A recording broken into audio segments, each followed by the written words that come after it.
Hola, ¿qué tal? Buenas tardes y bienvenidos a este encuentro online. Muchas gracias por acompañarnos esta tarde en este evento en directo con el que, como sabéis, lo que queremos es tratar a fondo estrategias que tienen un gran impacto sobre nuestra salud, pero que apenas se conocen o, como ocurre con el tema que vamos a tratar esta tarde, sobre cuestiones con las que no sabemos todas las implicaciones que tienen sobre nuestra salud. Porque si, por ejemplo, hablamos de salud gastrointestinal, seguro que nos vienen a la mente síntomas como gases, ardor de estómago, digestiones pesadas, estreñimiento u otros trastornos intestinales en general. Es decir, problemas más o menos molestos, pero que en principio no asociamos que tienen un gran impacto sobre nuestra salud. Sin embargo, lo que vamos a descubrir esta tarde es que de esa salud gastrointestinal depende nuestra salud en general, hasta el punto de que un desequilibrio de ese sistema intestinal puede ser el origen de patologías de todo tipo y que a priori jamás asociaríamos con ese sistema gastrointestinal.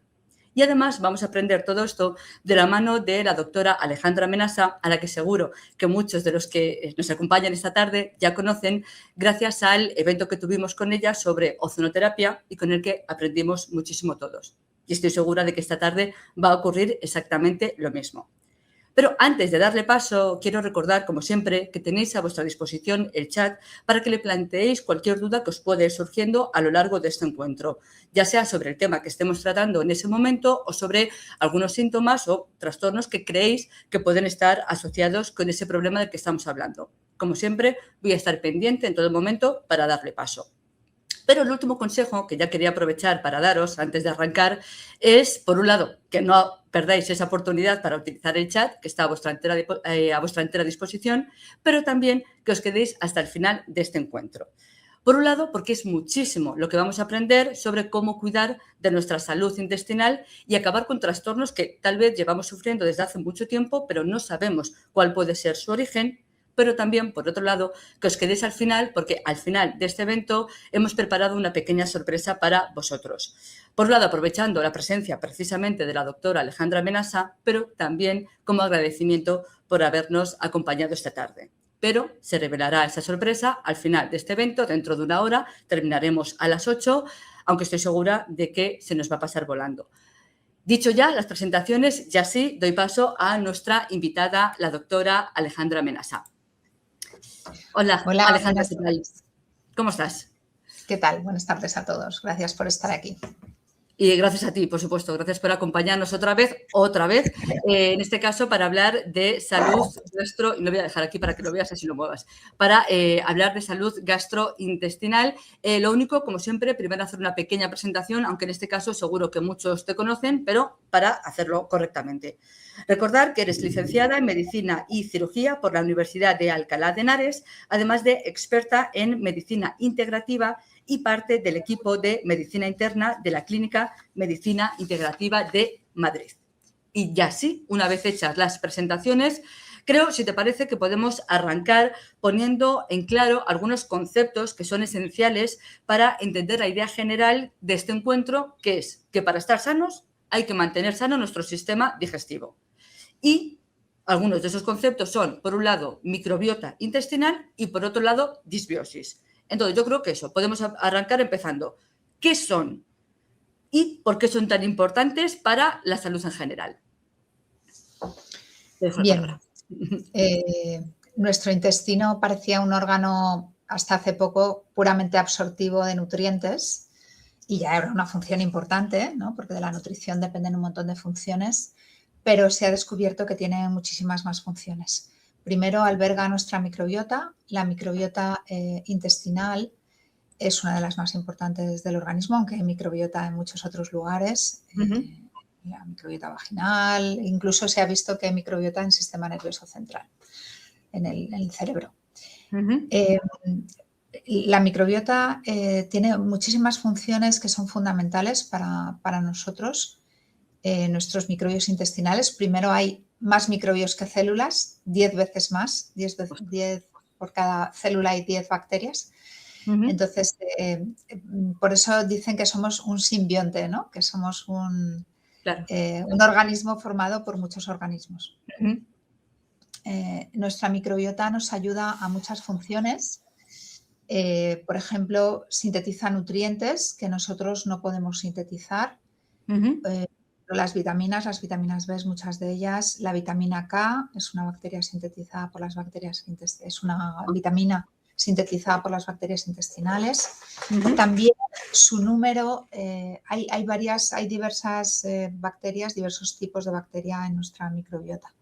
Se habla de que hay una flora o una microbiota que es inmunomoduladora, como por ejemplo el Escherichia coli, que es una causa frecuente de infecciones urinarias, pero que también tiene algunas de sus cepas, son moduladoras del sistema inmune, son los jefes de la inmunidad a nivel intestinal. También el enterococo es inmunomodulador. Después hay otro tipo de microbiota que es mucoprotectora, que es la que produce el alimento para las otras bacterias, las mucinas y también a partir de ellas se genera un elemento que es un antiinflamatorio muy importante a nivel intestinal, que es el butirato. Y estas, pues, por ejemplo, el Lactobacillus praunici o la Roseburia, otras bacterias que son productoras de mucina, ¿no? Que es uno de los alimentos para el resto de las bacterias. Y estas bacterias, ya digo, son las responsables de la síntesis de ácidos grasos de cadena corta como el butirato, que es fundamental para mantener el intestino desinflamado, entre otras cosas. Después hay una microbiota que se encarga de otras funciones, ¿no? Hay varias funciones, hay varios subgrupos que cada cual tiene unas funciones determinadas. El concepto de microbiota va íntimamente ligado a otro concepto, que es el concepto de disbiosis. Se refiere a un desequilibrio de esta microbiota, donde hay un crecimiento de otra parte de las bacterias, que son las bacterias gram negativas o las bacterias proteolíticas. Las bacterias proteolíticas son bacterias que son patógenas facultativas, es decir, que cuando tienen un número determinado nos ayudan al metabolismo de las proteínas, a digerir las proteínas que comemos, la carne, etc. Pero cuando están en sobrecrecimiento pueden ser patógenas y pueden producir mucho gas, inflamación intestinal, etc., ¿no? Entre ellas están, por ejemplo, el Proteus, la Pseudomonas y otras bacterias de este tipo. Entonces, cuando hay un desequilibrio en la microbiota intestinal, hay un sobrecrecimiento, que esto os sonará probablemente mucho, lo del SIBO que está tan de moda, el sobrecrecimiento de bacterias en el intestino delgado, en este caso. El LIBO sería en el intestino grueso y el IMO sería sobrecrecimiento de unas bacterias que se llaman metanógenas. Estos son términos que, bueno, por poneros un poquito en relación con ellos, porque los empecéis a escuchar, porque es que se está hablando mucho de esto, pero todos son desequilibrios de la microbiota hacia un grupo bacteriano o hacia otro grupo bacteriano, que hay muchas especies en el intestino. Además de bacterias, también hay mohos, también hay hongos, y la cándida es el más conocido, y también hay virus y hay parásitos, ¿vale? Eso es la microbiota no se compone solamente de bacterias. Vale, perfecto. Perdón, solamente añadir que al concepto de disbiosis se asocia un síndrome que es el síndrome de permeabilidad intestinal, que esto es lo que más va a influir, ese desequilibrio de la microbiota y ese síndrome de intestino permeable es lo que más va a influir en nuestra salud global, porque todo un 60-70% de nuestro sistema inmune está pegado al intestino, es el sistema inmune ligado a mucosas, y el paso de toxinas bacterianas que se llaman lipopolisacáridos y de otras sustancias tóxicas debido a la permeabilidad del intestino produce una alteración de ese sistema inmune que está pegado ahí, y por eso la permeabilidad se asocia mucho, por ejemplo, a enfermedades autoinmunes, al desarrollo de autoinmunidad. Vale, no, me viene perfecto porque, de hecho, te has adelantado porque justamente te quería preguntar sobre la permeabilidad, que efectivamente está directamente asociado con esa disbiosis que comentábamos. Entonces yo creo porque, de hecho, va a ser el germen, por así decirlo, de muchas de las patologías, de las afecciones de las que vamos a hablar esta tarde. Y entonces lo único, sí que habíamos preparado, lo digo por si lo crees necesario, como una pequeña infografía para dejar claro justamente lo que estábamos comentando, y así ya terminamos de dejar bien asentadas las bases y ya a partir de ahí pasamos a las patologías, que además veo que ya hay preguntas, con lo cual enseguida doy paso a ellas, ¿vale? Entonces, primero, menciono la infografía que quería comentar, entonces, adelante. Pues aquí tenéis a mano izquierda un intestino sano que tiene las uniones intercelulares, las uniones entre las células, como veis, están muy pegaditas y esas uniones no tienen apenas un espacio necesario para que pasen los nutrientes, pero nada más. Esas uniones se llaman uniones estrechas. Y como veis es un intestino que está sano, pero hay un intestino que está al lado derecho donde hay un sobrecrecimiento bacteriano, como veis esas bacterias con esas patitas que hay arriba, donde estas uniones estrechas se han roto, se han dañado y por tanto los agujeritos que hay en el intestino, como si fuera un pequeño colador, imaginaos el intestino como un colador. Si las células se separan más, pues los agujeritos del colador se hacen más gorditos y esto es lo que se llama síndrome de intestino permeable, ¿vale? Y esto hace que pasen pues, toxinas de lipopolisacáridos, que pasen además esas toxinas al torrente sanguíneo, produciendo a distancia problemas también, ¿vale? Y que además pues haya otras muchas patologías como por ejemplo las de la hiperactivación del sistema inmune, las derivadas de la hiperactivación del sistema inmune, porque aunque aquí no está dibujado, justo pegadito al intestino están las placas de Peyer, que son los acúmulos donde están los linfocitos, las células linfoides del intestino. Tened en cuenta que el intestino es un tubo de 10-12 metros de largo, que además está muy plegado. Si nosotros desplegáramos todas las vellosidades, veis que esas celulitas tienen microvellosidades y además el intestino también está plegado.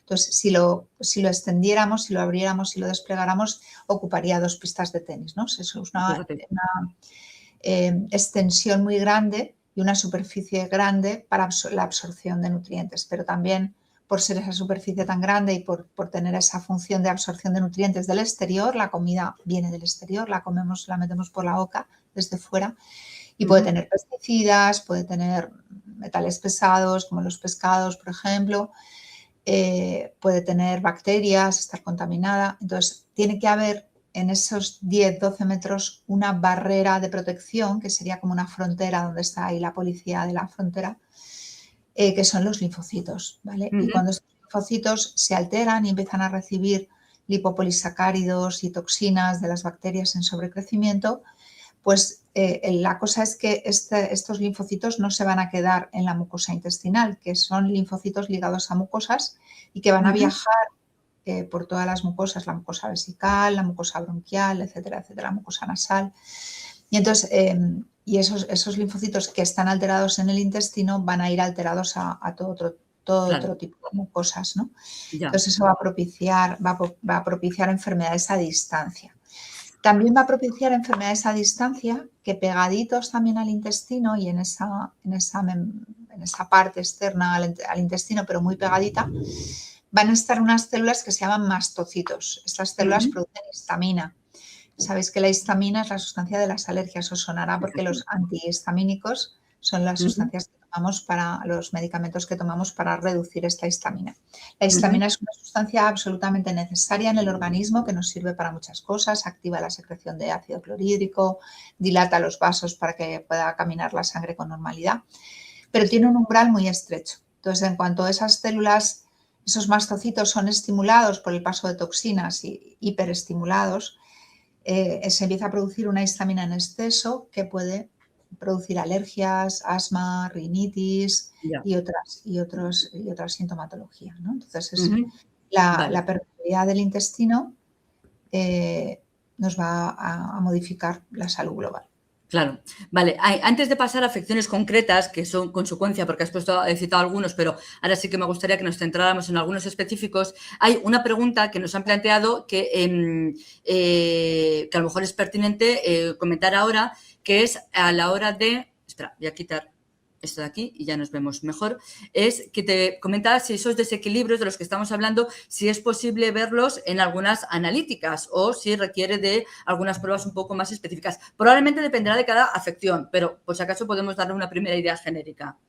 A ver, para diagnosticar una disbiosis hay muchas pruebas que se pueden hacer, pero la prueba que solemos utilizar más en general en clínica es la prueba de 16RNA, que es una prueba de análisis de heces, de microbiota en heces, pero muy específica, o sea, una prueba que se llama así 16RNA.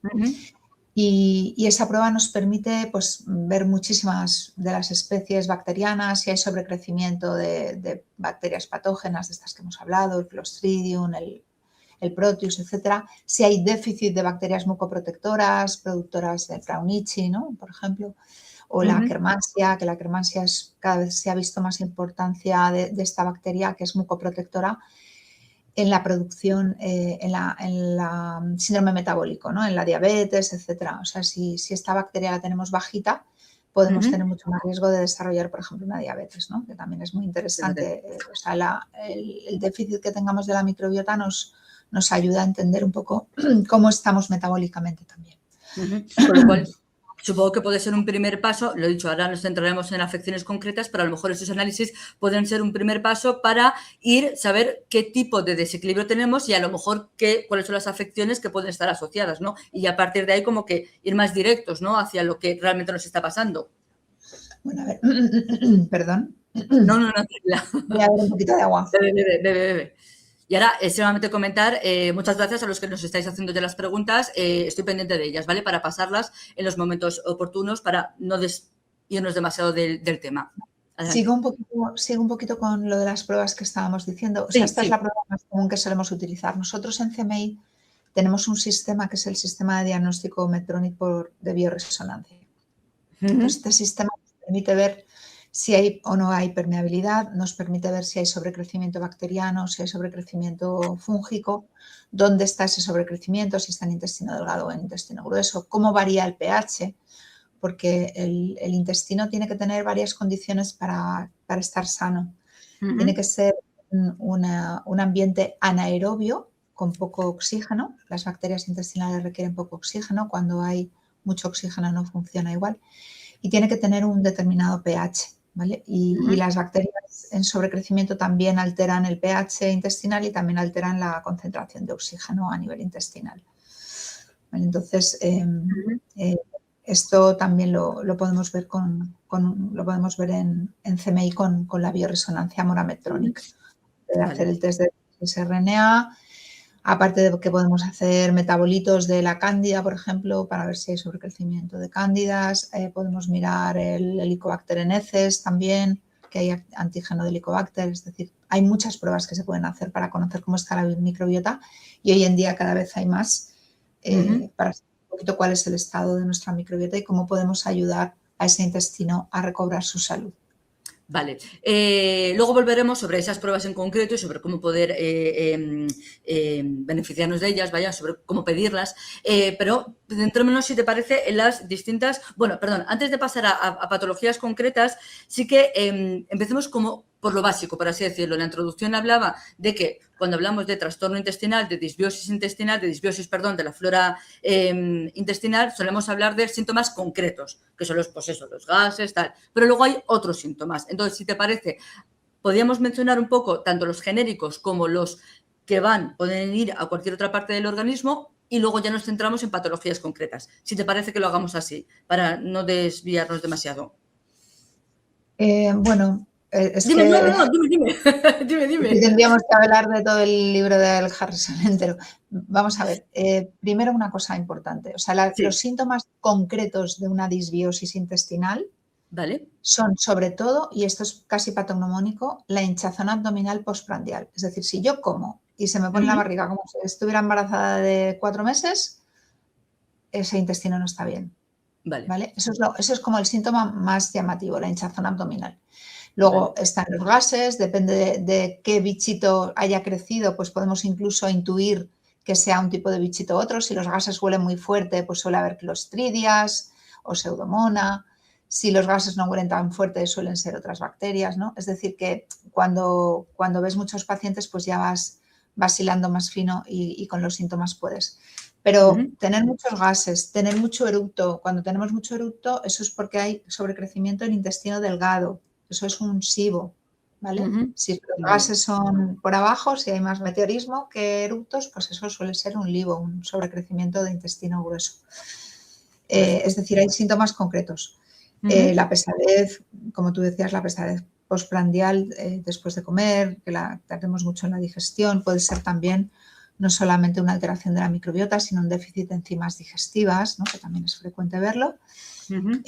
Incluso muchas veces siempre hablamos de que el reflujo o síntomas como la pirosis, la sensación de quemazón por detrás de la garganta por el reflujo, pueden ser ocasionados por Helicobacter, eso lo sabemos todos, y normalmente se asocian estas situaciones a un aumento de la secreción de ácido clorhídrico, pero nosotros los médicos integrativos vemos que muchas de estas situaciones son por un defecto, una clorhidria o una hipoclorhidria, ¿no? Sobre todo pues pacientes que no toman apenas sal porque para secretar ácido clorhídrico necesitamos el cloro del cloruro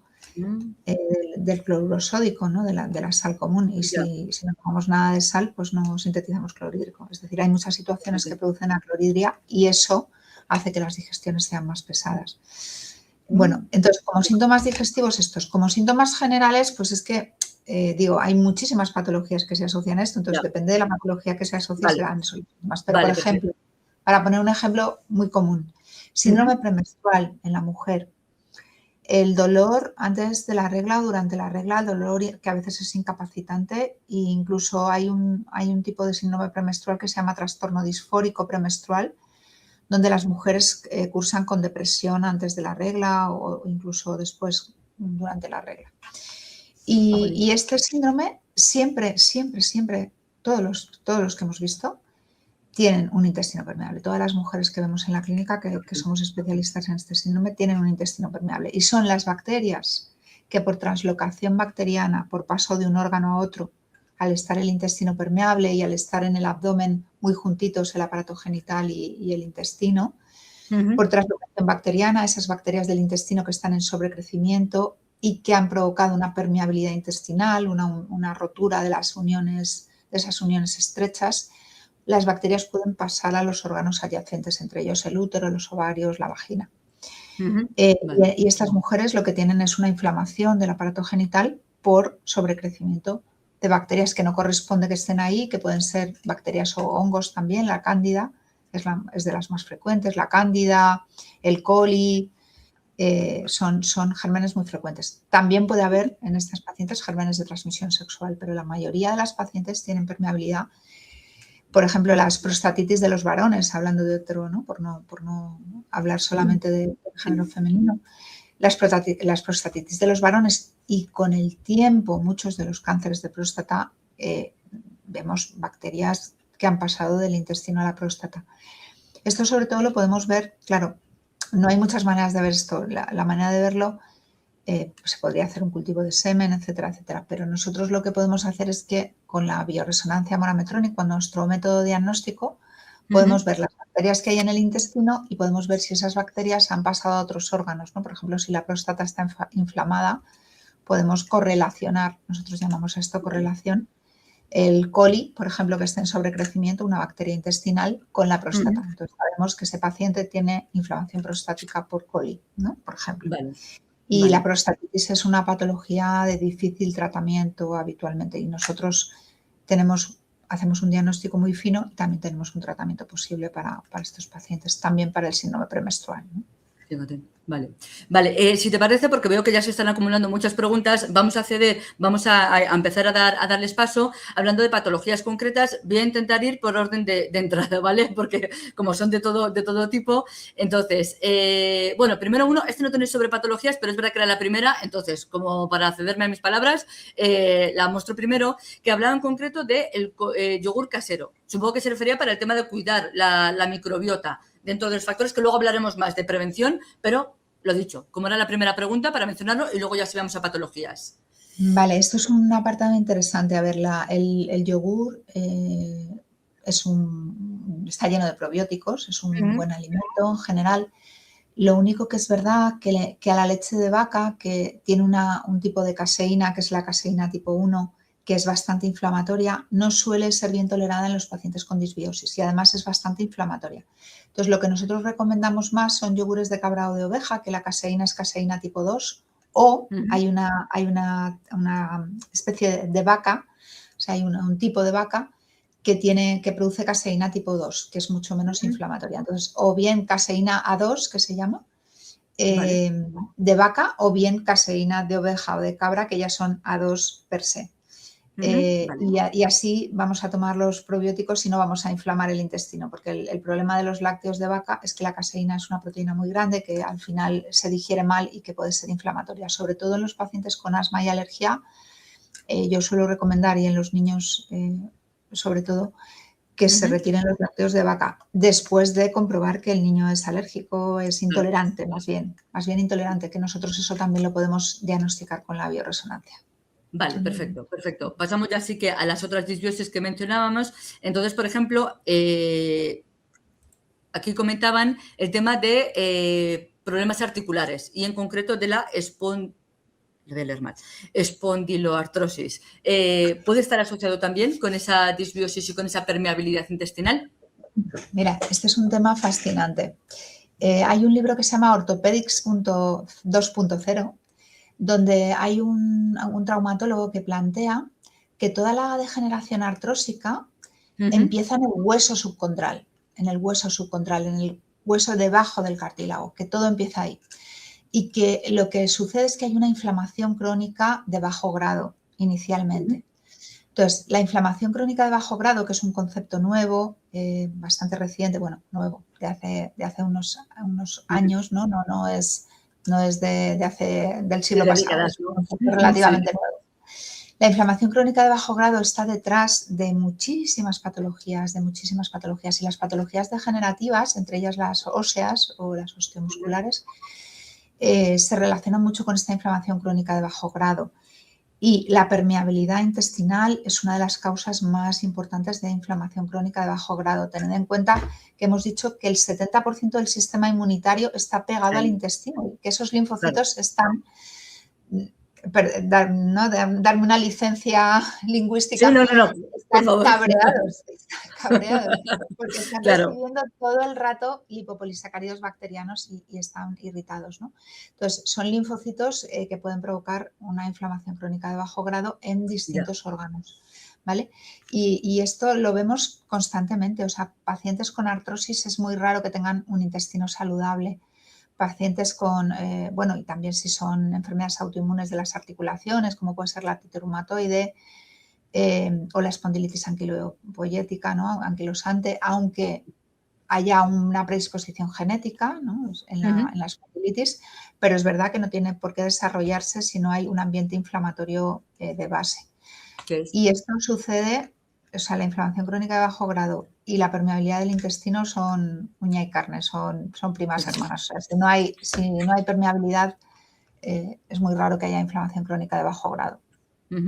Vale, otra afección que nos comentaban, y era en concreto un espectador que quería mencionar también su situación particular, que es, por ejemplo, relacionado con el Parkinson, pero comentaba que él no ve, dice, pero me veo dice que en su caso que incluso sentía hinchazón sin necesidad de haber comido nada, con lo cual esa hinchazón postprandial en este caso al parecer Bueno, es no que sería.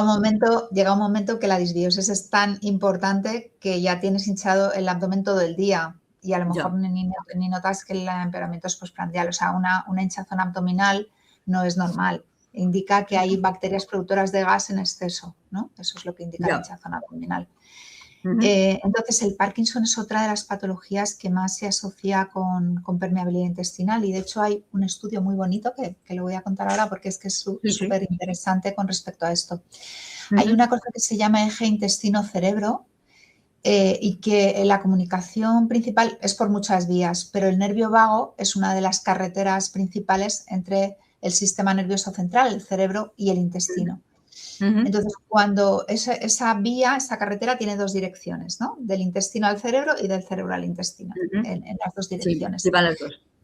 Cuando hay una inflamación intestinal, esos lipopolisacáridos se ha visto, o sea, las toxinas que generan las bacterias, se ha visto que pueden viajar a través del nervio vago hasta el sistema nervioso.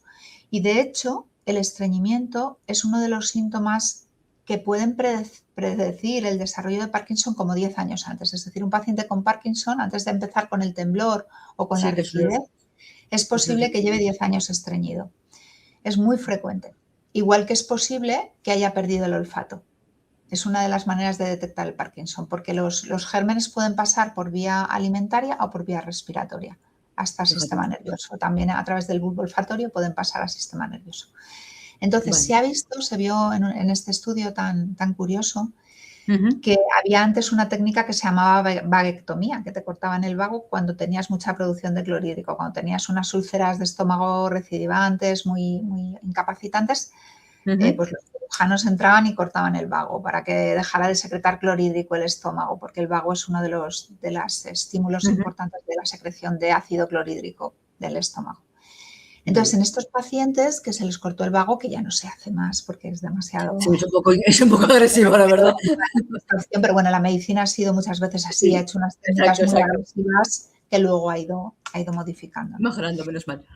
Pues estos pacientes tenían una incidencia de Parkinson muchísimo menor, ¿vale? Entonces, esto se ha relacionado con que las bacterias, las toxinas bacterianas no podían hacer su recorrido porque no tenían nervio vago, entonces no podían hacer su recorrido retrógrado desde el intestino al sistema nervioso. Entonces, sí que hay una estrechísima relación entre las enfermedades neurodegenerativas y la permeabilidad intestinal. De hecho, hay muchos estudios que relacionan ciertos tipos de sobrecrecimiento bacteriano y ciertos tipos de alteración de la microbiota con un perfil de Parkinson o de Alzheimer también, o sea, neurodegenerativas, Parkinson, Alzheimer y otras, pero estas dos son como las más frecuentes. Y la salud intestinal aquí es fundamental. También es verdad que hay otras causas como metales pesados, tóxicos, pesticidas, etcétera, etcétera. Virus lentos. En lo que es el Parkinson hay que mirarlo todo. Cuando viene un paciente con Parkinson hay que mirar el intestino, pero también hay que mirar las otras cosas. Pero la permeabilidad intestinal y la salud intestinal se relaciona de manera directa con la salud neurológica. Hablando precisamente, porque comentabas justamente con ironía, es que otra de las preguntas es, supongo que está en cierto modo relacionada, porque habla sobre o sea, nuestra personalidad, nuestra forma de ser, nuestro estado de ánimo. Supongo que también guarda relación, ¿no? Respondiendo a la pregunta de este espectador, que gracias por la pregunta. ¿Sería también? Sí. A ver, esta pregunta, bueno, yo como tengo formación psicoanalítica, quiero escapar un poco del reduccionismo de decir que pensamos según nuestra microbiota, que me parece exagerado. Que era lo que últimamente es verdad que se dice, que es en plan como... Somos seres complejos y somos muy complejos y nacemos en el lenguaje y crecemos entre otros seres humanos y las frases que escuchamos van modulando nuestra personalidad y las identificaciones que vamos haciendo con los seres de nuestro alrededor van modulando nuestra personalidad. Entonces, nuestra personalidad es algo muy complejo. ¿Que es verdad que la microbiota puede influir? Sin duda puede influir. Pero, por favor, no lo es todo, ¿vale? No seamos simplistas y no queramos reducir todo a lo recientemente incorporado a la ecuación, a lo más recientemente conocido, que es esta relación intestino-cerebro. Pero sí es verdad que se está manejando un concepto ahora, que es el concepto de neuroinflamación. Y situaciones como la depresión o la neurosis obsesiva se están asociando a situaciones de neuroinflamación. Hemos visto hace muy poco, en la pandemia de COVID, un ejemplo bastante significativo. El COVID ha producido neuroinflamación en el sistema nervioso y cuando es en sistema límbico, que es el sistema que más se relaciona con el control de las emociones, donde se sintetiza la mayoría de la serotonina y de la dopamina, ¿no? Las hormonas que se han llamado del placer y de la felicidad. Pues cuando hay una neuroinflamación en esta zona cerebral hay una depresión. Y hemos visto muchísima depresión post-COVID, mucha. Pero claro, es verdad que no todo el mundo con COVID que tiene ahí inflamado se deprime, ¿no? Es como que tenemos una tendencia a enfermar de una manera por nuestra constitución psicológica y cuando se añade un componente neuroinflamatorio a esa ecuación, pues puede dar una serie de síntomas. Pero sí que es verdad que hemos visto cuadros neuroinflamatorios, no solo por disbiosis intestinal o por COVID o por borrelia, que cursan con síntomas psiquiátricos o psicológicos o psíquicos, ¿no? Como los queramos llamar, con depresión, con ansiedad, con pensamientos obsesivos, etcétera. Sí que es muy bonito. Pero que no es todo, no es la única razón, ¿no? En la microbiota, ¿no? O sea, también está... De hecho, yo recomendaría que curaran su intestino, pero que iniciaran una terapia, si puede ser psicoanalítica, mejor. Perfecto. ¿No? No, aparte, como experta que eres... Exacto. Vale, pasamos, si te parece, a la siguiente pregunta y así seguimos respondiendo las dudas. Comenta este caso en concreto que decía que en distintas intervenciones, lo único, no sé si podría comentar qué tipo de intervenciones en el caso de que puedan afectar, que decía que sufrían muchos daños colaterales en plan intestinos, fecalomas, dolorosos, por si hay alguna relación y qué se puede hacer. Y ya, si te parece, podemos empezar, porque como veo que hay muchas dudas sobre patologías en concreto, podemos empezar a dar algunas pinceladas sobre qué podemos hacer para evitarlo, porque ahora sabemos lo que estamos viendo, la relación, pero claro, evidentemente también hay algo que podamos hacer, intuimos, para prevenir. Adelante. Claro que sí. Vale, esta paciente que pregunta, me imagino que se refiere a intervenciones quirúrgicas a nivel abdominal. Estas intervenciones quirúrgicas a nivel abdominal lo que pueden producir es una cosa que se llama bridas. Las bridas son tejido colágeno que se forma entre las asas recién intervenidas o con el tiempo, ¿no? Después de operarlas. Entonces, esto puede producir, como ella bien dice, cuadros de estreñimiento crónico, incluso de suboclusión intestinal. Bien, bueno, eso podemos ayudar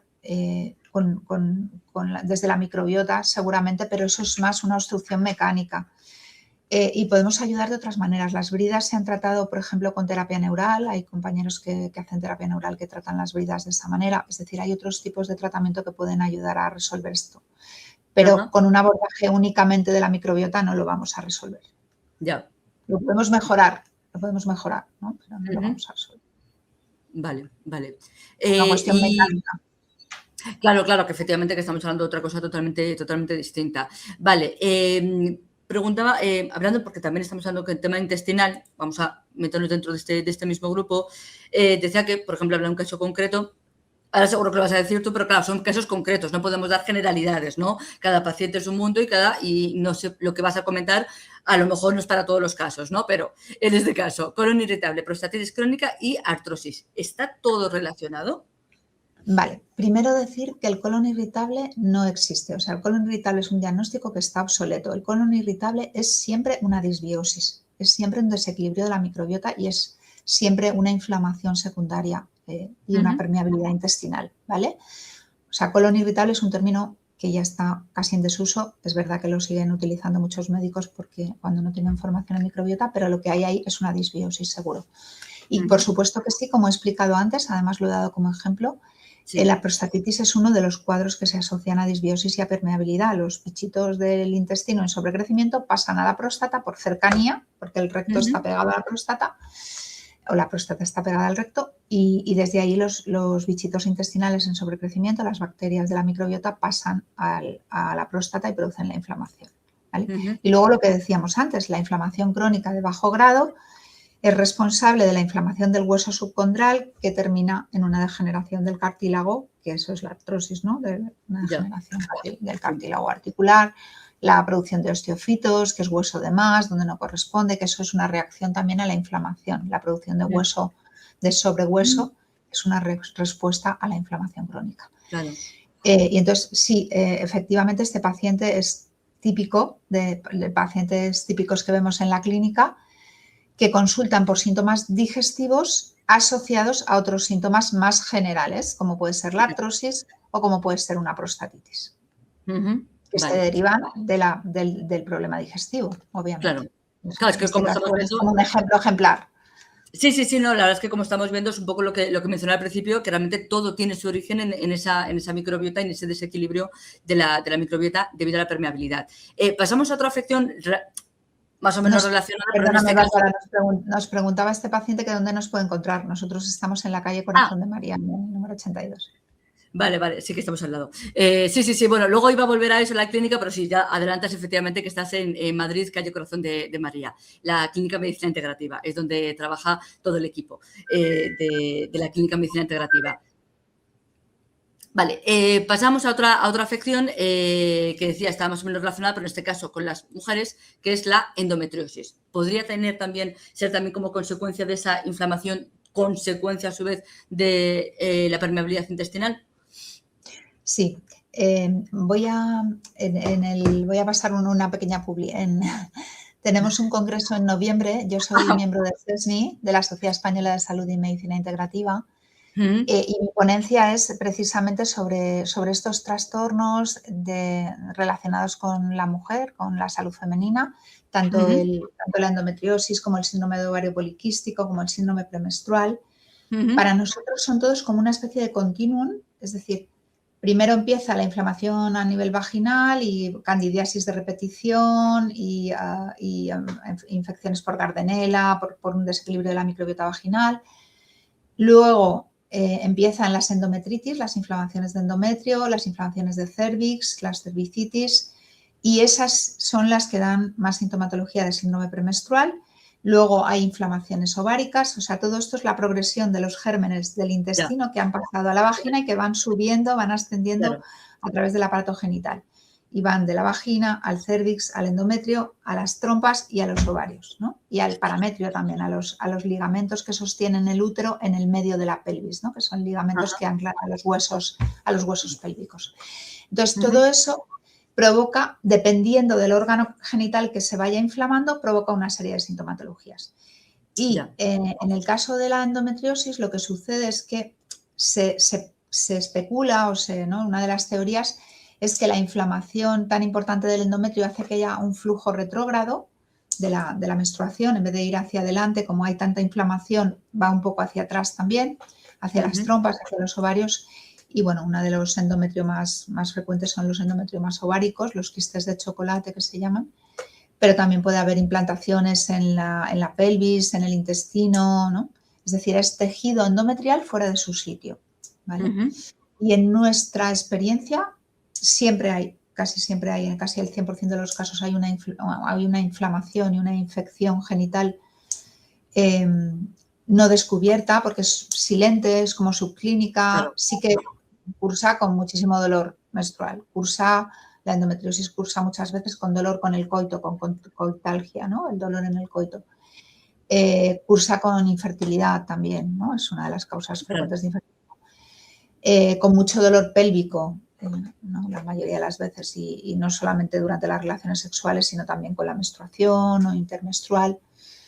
Entonces, en nuestra experiencia, este es un cuadro infeccioso inflamatorio que tiene mucho que ver con la permeabilidad del intestino y con la disbiosis, por supuesto, y que, bueno, el abordaje que hacemos nosotros es tratar las inflamaciones y las infecciones de base para mejorar los implantes.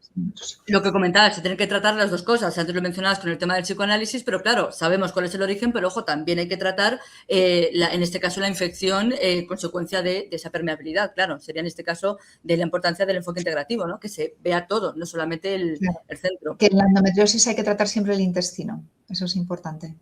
Claro. También, ¿no? Es decir, que siempre que tenemos que tratar la patología concreta que trae el paciente, pero siempre debemos hacer un apoyo a la salud intestinal. Antes mencionabas una cosa que entre tanta pregunta se nos ha perdido, que era cómo hacemos para mejorar nuestra salud intestinal. Exacto, perfecto, porque además me has leído la mente, porque justamente si te parece lo hacemos respondiendo a este espectadora, perdón, Rosa, que comentaba en este caso hablando del SIBO, que dice que lleva 5 años con SIBO y LIBO, pero dice que ha hecho varios tratamientos y resultados. Entonces, ¿qué puedo hacer? Si te parece lo respondemos con lo que comentábamos de qué podemos hacer para evitarlo. Lo primero que voy a hablar un poco es de prevención, ¿vale? Exacto. Vale. Para tener una salud intestinal correcta, primero, cualquier síntoma que tengamos debe alertarnos, pues cualquier síntoma como hinchazón abdominal postprandial, como alternancia de diarrea con estreñimiento. Si vamos al baño cada 2 días, eso no es normal. La basura se saca todos los días, no se saca cada 2 días ni cada 3. Por favor, si estamos estreñidos, eso no es normal, estamos en disbiosis. Ujú. Si tenemos diarrea, si vamos al baño más de 3 veces al día y con las deposiciones muy sueltas, eso tampoco es normal. O sea, hay una escala que se llama la escala de Bristol para ver las heces, y las heces normales son las heces típicas en forma de salchichita, bien formadas, de un color normal, marrón claro. Ujú. Y la mayoría de la gente pues no tiene estas deposiciones al principio inicialmente, ¿no? Es decir, Ujú. y lo que hay que cuidar fundamentalmente, el ejercicio se ha visto que influye bastante en nuestra microbiota, influye favorablemente. El control del estrés influye muy favorablemente en nuestra microbiota. Si estamos atacados todo el día y hiperreaccionando frente al mundo exterior, con ansiedad, con nerviosismo, con incertidumbre, con espera ansiosa de que va a pasar lo peor, ¿no? Que es muchas veces lo que pasa en la ansiedad, pues todo eso influye negativamente en nuestra microbiota. Ujú. Evidentemente influyen otros factores como el nacimiento por cesárea, que ya venimos con una microbiota un poco peor, pero bueno, Claro. podemos mejorarla.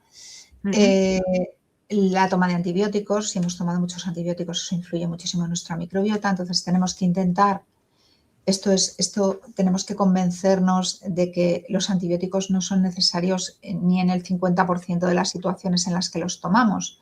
Ujú. La mayoría de los catarros son virales y no necesitan tratamiento antibiótico, pero claro, tenemos esa costumbre de enseguida recurrir al antibiótico. Y Ya. si necesitamos tomar antibióticos y realmente el médico nos ha prescrito antibiótico de manera correcta, tenemos que tomar un probiótico, siempre, con el antibiótico. Eso es fundamental. O sea, si nosotros queremos queremos tener una microbiota sana, debemos tomar un probiótico. Los alimentos fermentados en pacientes Ujú. inicialmente sanos son bastante bien tolerados. Si tenemos una disbiosis muy severa, no los toleraremos. Los fermentados me refiero, pues, por ejemplo, a los encurtidos, ¿no? Los Ujú. pepinillos, esas Sí. cosas. La kombucha, el kuzu, el kéfir, todos estos, Sí. ¿no? Pues todo eso son alimentos fermentados. Ujú. En otros países hay mucha más costumbre de comer fermentados que Cierto, aquí. cierto. Las El aceitunas chucrut, ¿no? también son Chucrut, fermentadas. sí. Entonces, los Mm. alimentos fermentados son un aliado importante para nuestra microbiota si no estamos en disbiosis severa. Si estamos en disbiosis severa, no los toleraremos y nos hincharemos más y nos sentarán fatal. Ah, Entonces, hasta vale, que no, o sea, pero para prevenir son muy importantes estos alimentos. El yogur, como han vale. dicho antes, ¿no? Yogur si es de cabra o de oveja mejor, o si es de Ujú. vaca tipo 2. Vale. Eh, Evidentemente, la toma de fibra siempre se ha dicho que es necesaria, pero en realidad aquí quiero aclarar una cosa. Hay un Ujú. grupo de pacientes que hacen una dieta que se llama dieta cetogénica. Ujú. Los pacientes no toman apenas fibra o toman muy poquita fibra. Bueno, cuando hacen una carnívora directamente no toman fibra, porque eso es pura carne, pescado, pollo, proteína animal, huevo, lácteos y aguacate si acaso, ¿vale? Ujú. Pero la dieta cetogénica, que es un poco más abierta e incluye verduras, pues esa tiene algo de fibra proveniente de la verdura. Pero claro, siempre se ha dicho que la fibra en realidad es para sintetizar, sobre todo es para sintetizar los posbióticos tipo ácidos grasos de cadena corta que hemos hablado antes, el butirato, ¿vale? Ujú. Butirato, acetato, pero el butirato sobre todo es como el más antiinflamatorio. Entonces, los alimentos que se toman, por ejemplo, la mantequilla, ¿no? Que se toma en la dieta cetogénica, viene ya a sustituir ese butirato, ¿no? O sea, la mantequilla tiene el butirato suficiente como para que no necesitemos la fibra como cosa fundamental. Pero Ujú. bueno, en general, la toma de verduras, sobre todo de verduras de hoja verde, es bastante saludable. Tiene mucho magnesio también, que es un nutriente fundamental, y tiene Ujú. la fibra necesaria para que nos sea más fácil hacer deposiciones. Luego nos olvidamos también, las personas que están estreñidas muchas veces tienen una dieta pobrísima en grasas saludables. Entonces, si nosotros tomamos grasa, es como que las heces se van a deslizar con más facilidad y va a ser mucho Mm. más fácil hacer la deposición, ¿no? Bueno. Entonces, las grasas saludables como el aguacate, los frutos secos, el aceite de coco, el aceite de oliva, incluso la grasita del jamón de bellota, que yo veo mucha gente que se la quita la grasa y digo, pero por Dios, Es verdad. maravillosa. Si tiene un montón de omega 3 la grasa del jamón, ¿no? Los pescados azules que tienen mucho omega. Es decir, a veces un estreñimiento se soluciona solo aumentando la grasa saludable de la dieta, que estamos muy cortos de grasa saludable. Otra cosa Pero en fundamental es este perdona, beber agua, di. ¿vale? O sea, en realidad si nosotros hacemos ejercicio moderado, porque el ejercicio muy intenso sabemos que estresa, ¿no? Los corredores de alta competición y tal, al final terminan todos un poco enfermitos. Es decir, el ejercicio moderado, realizado de manera constante, permanente, ¿no? De 2-3 veces a la semana. La alimentación saludable, que saludable quiere decir, por favor, sin procesados, o sea, meter una pizza en el horno ya precocinada no es saludable. Sin procesados. Los alimentos tienen que ser materia prima. Tengo que ir a la carnicería a comprar la carne, a la pollería a comprar el pollo y a la pescadería a comprar el pescado. Y tengo que cocinar eso, no un pescado empanado que viene congelado y lo meto en el horno. Un inciso solamente, porque antes comentabas, por ejemplo, en el caso de las verduras fermentadas, que en caso de permeabilidad intestinal, es decir, de disbiosis ya confirmada, no podían ser, o sea, iban justamente a tener efecto contrario. ¿Esto que me estás comentando sería también para una vez que se tiene ya la disbiosis o siempre en materia de prevención? Todo lo que estás comentando ahora. Bueno, lo que estoy comentando es en materia de prevención y cuando se tiene la disbiosis. Sí, sí. O sea, esto es una dieta saludable en general. Luego, cuando la disbiosis es muy severa, pueden aparecer distintas cosas que puede aparecer, por ejemplo, la hiperhistaminosis que decíamos antes. Entonces, hay que hacer una dieta concreta baja en histamina. Entonces, los frutos secos, por ejemplo, los tengo que quitar, los cítricos los tengo que quitar, ¿no? Porque son la berenjena, el pimiento y el tomate. Son 3 solanáceas, son 3 plantas son 3 verduras que van a irritar el intestino cuando el intestino está en disbiosis. Entonces, eso lo tengo que quitar. Y cuando estoy con hiperhistaminosis, más todavía, ¿no? Un intestino en disbiosis ya debemos quitar algunos alimentos. Los alimentos inflamatorios son el azúcar refinado, ese es nuestro enemigo más grande. A ver, la pirámide alimentaria durante muchos años ha estado completamente equivocada. Ahora mismo ha habido un cambio de la pirámide, se ha invertido prácticamente, porque en la base estaban los hidratos de carbono. Esto no puede ser la base de nuestra alimentación. Los hidratos de carbono han provocado, ¿no? ese afán de comer hidratos en exceso, ha provocado la gran epidemia de diabetes en la que estamos inmersos ahora, la gran epidemia de síndrome metabólico, diabetes, hipertensión, hipercolesterolemia. Eso ha sido los azúcares refinados. Hemos demonizado las grasas incorrectamente, las grasas saludables a las que me he referido antes, no las grasas saturadas de la margarina, por ejemplo, que es un horror. Eso no son grasas buenas, eso son grasas no solo saturadas, sino hidrogenadas, que son mucho peores. Las grasas saturadas no son grasas malas, porque la grasa de la carne es saturada, la grasa de la leche materna es saturada, o sea, no son grasas malas. La grasa del coco también. Pero las grasas hidrogenadas son nefastas, ¿no? Por ejemplo, la de la margarina, ¿no? Entonces, durante una época se pensó que era mucho más saludable comer margarina que mantequilla y esto no es así, ni mucho menos. A mí la mantequilla es que me encanta, me la como a cucharadas. Entonces, es una defensa de la mantequilla. Butirato, por la mañana butirato. Mejor prueba de que sana imposible. Pero es muy buena fuente. Luego los huevos también son buena fuente de grasa saludable y de proteína. Entonces, bueno, incluir alimentos naturales, ir a las carnicerías, a las pescaderías a comprar los alimentos naturales. Si pueden ser ecológicos, muchísimo mejor. O sea, intentar evitar las barcas esas del supermercado que tienen todas las cosas precocinadas. Ya. Podemos comer conservas saludables también, porque hay conservas que solo llevan agua y sal en la preparación y poco estabilizante. A lo mejor llevan ácido ascórbico, que es vitamina C, como conservante, que es perfectamente tolerable. Y eso nos salva las cenas, ¿no? A veces espárragos o unos guisantes. Vale, me da mucha rabia, Alejandra, tener que cortarte, porque es que si te has fijado la hora, estamos ya a 7 minutos del final. Sé que vas a seguir trabajando porque estás en la clínica y tal, y quiero ser súper puntual contigo. Y es que quiero dejar estos últimos minutos para mencionar la sorpresa que comentábamos. Bueno, a ver, por partes. Por un lado, el encuentro va a quedar grabado, que me preguntaban por ello. Es decir, que como has dado muchísimos datos, que se queden tranquilos, pinchan en el enlace que han utilizado para entrar y van a poder tomar nota de todos los datos que has dado. Eso de entrada.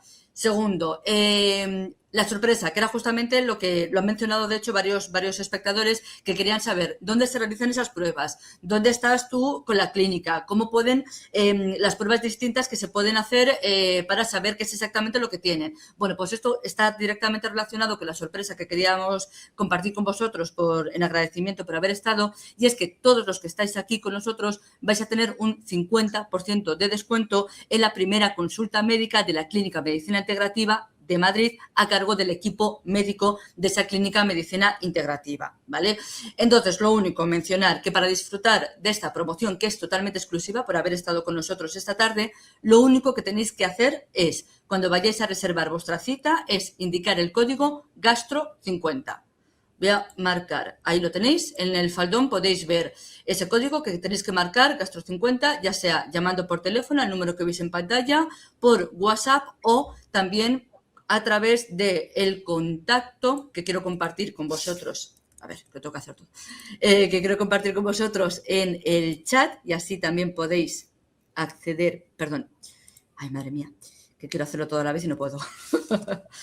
Vale, en el chat, ahí está, tenéis el acceso, el contacto para poder hacerlo. Y lo único, importante, la clínica ahora mismo está abierta. De hecho, veis que está Alejandra con nosotros, está disponible, está abierta hasta las 8:30. Es decir, que hasta las 8:30, si queréis, podéis llamar para reservar esa primera cita presencial y tener ese 50% de descuento, cosa que recomiendo encarecidamente porque lamentablemente esta oferta es por tiempo limitado, solamente va a estar hasta el 8 de julio, ¿vale? Con lo cual, lo que comentabais antes de quiero saber qué pruebas son, lo que comentaba Alejandra sobre la bioresonancia, los distintos métodos de diagnóstico que utilizan, los distintos análisis de metabolitos, todo eso vais a poder si es necesario, claro, depende de cada caso, lógicamente, pero si es necesario vais a poder beneficiaros de ello gracias a ese 50% de descuento.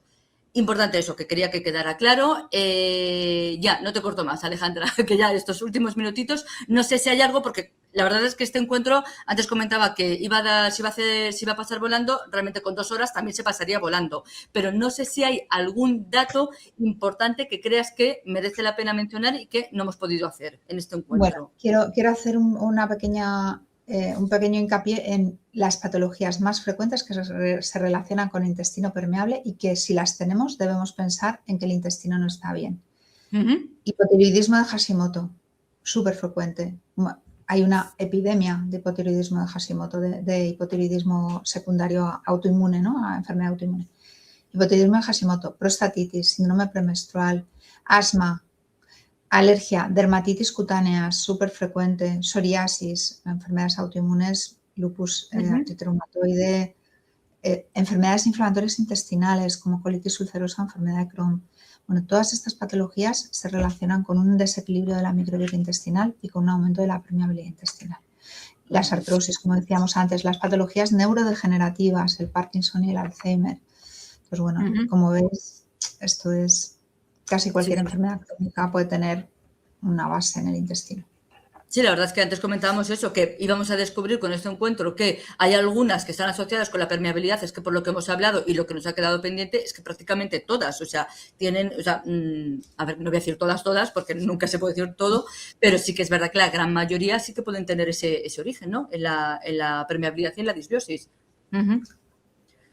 Vale, ¿algo más que querías comentar? Lo digo para que te dejarte... No, estábamos hablando un poquito de la dieta, simplemente estaba hablando de lo dañina que puede ser el azúcar para nuestra microbiota y para toda nuestra salud global, metabólica, que se asocia a hipertensión, que se asocia a diabetes, ¿no? El exceso en la ingesta de azúcares refinados, y que todos los hidratos de carbono de absorción lenta que tienen almidones son azúcares al final, se convierten en azúcares como la patata o el arroz o la pasta, ¿no? Entonces, y que bueno, retirar el azúcar es un paso muy grande que cuesta mucho a los pacientes porque estamos muy acostumbrados en el día a día a comer azúcares, a comer bollería, a comer tal. Los lácteos de vaca también es mejor si podemos optar por otros lácteos, como hemos dicho antes. Y luego las harinas refinadas con el gluten a cabeza, el gluten de trigo, que es súper inflamatorio porque es un gluten que es modificado, que está modificado genéticamente. Ya no hablo del gluten del centeno o del gluten de la espelta, que son glutenes mucho menos modificados genéticamente, pero el gluten de trigo sea, es lo primero que retiramos a los pacientes, el gluten del trigo, ¿vale? El pan de trigo, no el pan de centeno lo pueden comer, el pan de espelta lo pueden comer, a no ser que sean celíacos. Pero los pacientes, o sea, es que eso mejora muchísimo la permeabilidad intestinal, mejora muchísimo la salud intestinal, ¿vale? Simplemente quería pues decir esto del gluten, que es muy importante.